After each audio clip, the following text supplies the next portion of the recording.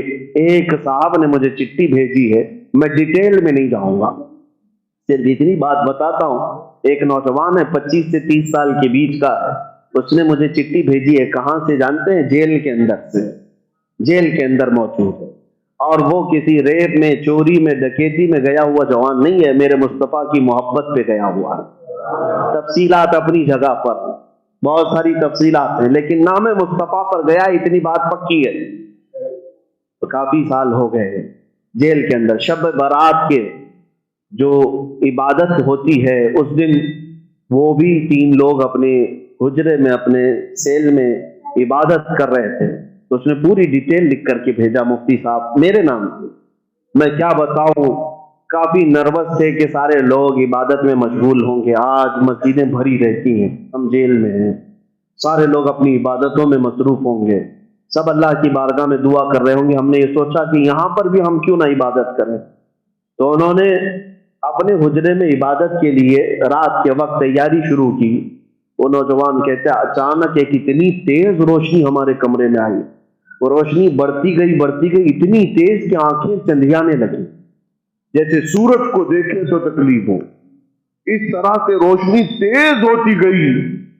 وہ کہتا ہے کہ ہم اپنی آنکھیں مسلنے لگے، ایک بھاری بھرکم آواز آئی، خوف نہ کر میں محمد رسول اللہ۔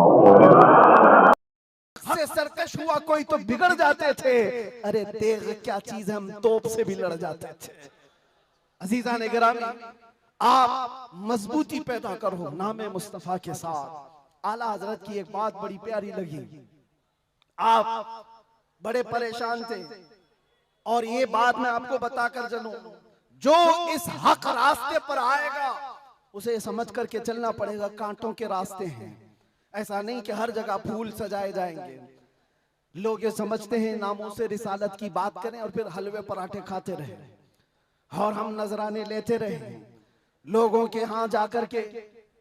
لوگوں کو ایسا لگتا ہے، آج میں اس بات کی وضاحت کرتا ہوں، واللہ باللہ تاللہ کبھی مجھ فقیر کی کبھی یہ خواہش نہیں ہوتی کہ لوگ میرے نام کا نعرہ لگائیں، کبھی نہیں۔